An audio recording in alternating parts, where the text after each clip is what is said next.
Cameroon, Bandung, Africa, Bandung, to the world, Bandung.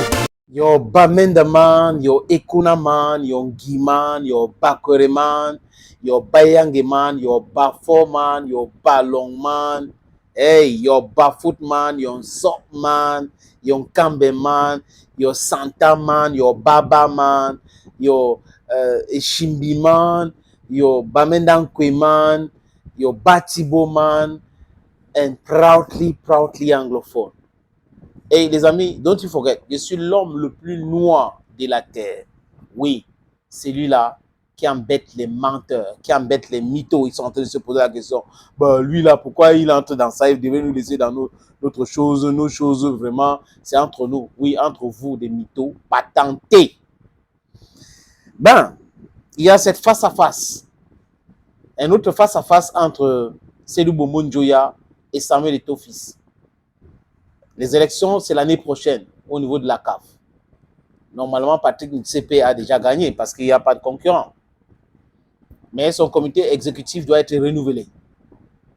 Et les règles sont claires. Mais ils sont en train de piétiner les règles.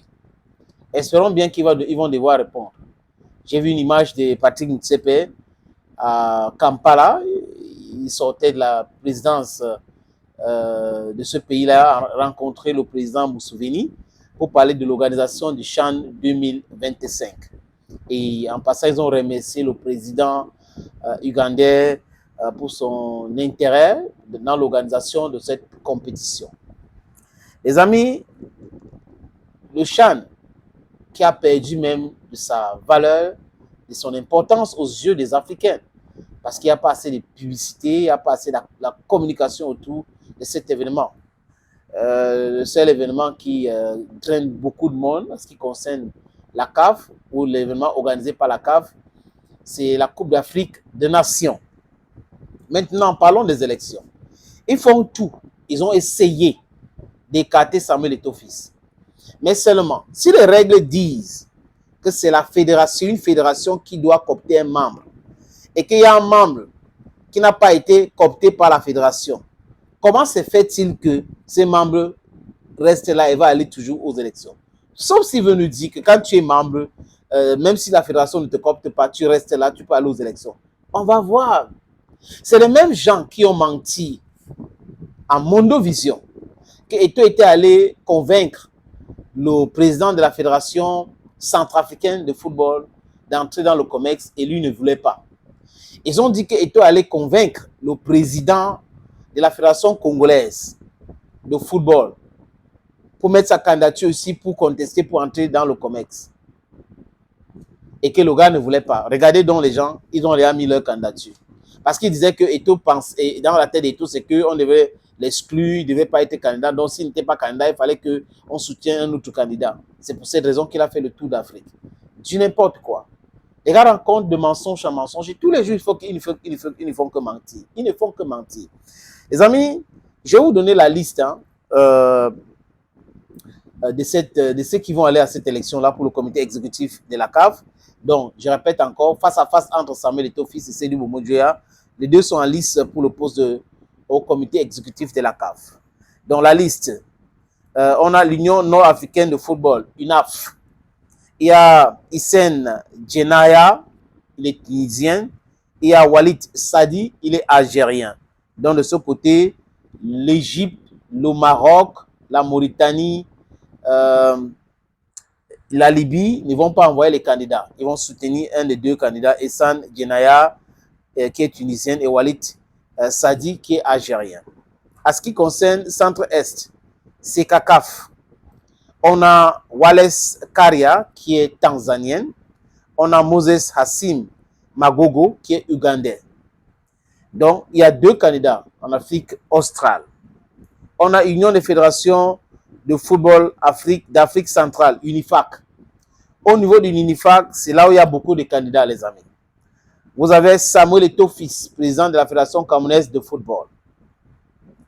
Vous avez Jean-Guy Blaise Mayola. C'est lui qu'on disait qu'Eto'o a convaincu, il ne voulait pas aller. Il est congolais de Brazzaville. Sédou Bomo Njoya à Cameroun, coopté par qui? Demandé à Patrice Motsepe. Célestin Yaninji, de la République centrafricaine, président de la Fédération centrafricaine de football. Ce qui concerne le Conseil des associations de football en Afrique australe, COSAFA.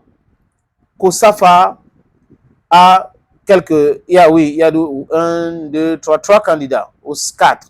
On a Elvis, je crois 5, hein? On a Elvis Raya Chetty, de Seychelles. On a Sobha Mohamed Al-Sami, de l'île Maurice. On a Maclean Letsuiti, de Botswana. On a Faiza Ismaël Sidat, de la Mozambique. On a Alfred Randria Mana. Mince, les amis, attendez, hein, je prononce le nom aussi. Alfred Randriamanan Pissoa, de Madagascar. On a donc l'Union de Fédération Ouest Africaine de Football, UFOA A, Mustafa Raji. On a l'Union de Fédération Ouest Africaine de Football, UFOA B. On a Kurt Edwin Simeon, Okraku Kurt Edwin Simeon Okraku du Ghana. On a le football féminin Best Team Kazidi Ditabala de la République démocratique du Congo. Et on a Anastasia Tislas de l'Afrique du Sud. Voilà donc la liste de ceux qui cherchent donc un poste dans le comité exécutif et forcément être un des vice-présidents de la Confédération africaine de football. La CAF piétine ses propres règles. La CAF, on va voir si certains candidats ne vont pas attaquer la CAF et avoir gain de cause. Mais de toutes les façons, que le meilleur gagne. C'est une vote, c'est une élection. Les uns et les autres savent aujourd'hui qu'ils doivent entamer la campagne pour trouver les délégués qui vont voter pour eux. That is what is very, very important. So look for those who are going to vote for you and then go for the elections. But the whole issue of you combating Samuel Eto'o fils, ils ont tout fait, manigancer, essayer de tout faire. Ils ont tout fait pour pouvoir le perturber, pour que ça ne passe pas. C'est le complot, plainte contre lui, il sera radié, il sera sanctionné. D'autres disent que oui, il a un problème avec le fisc espagnol, il avait été condamné là-bas, il ne peut pas. Du gros n'importe quoi. Oui, n'importe quoi. C'est toujours les mêmes gens qui racontent les mêmes histoires. Bah, c'est ça, hein? Ici va le Cameroun. Le Cameroun, c'est le seul pays au monde où on essaie de détruire les valeurs. Certaines personnes qui demandent de les respecter, qui disent qu'ils ont de la valeur, font tout pour détruire d'autres valeurs. Voilà le Cameroun pour vous. Je suis docteur, je suis professeur, je suis journaliste, je suis un intellectuel. Il faut me respecter. Je suis un aîné, il faut me respecter. Mais est-ce que vous respectez les autres? Vous qui cherchez à tuer Eto'o là, vous pensez qu'un enfant peut vous respecter normalement? C'est pas possible. Thank you, friends. Hey, n'oubliez pas, je suis l'homme le plus noir de la terre. Bye bye.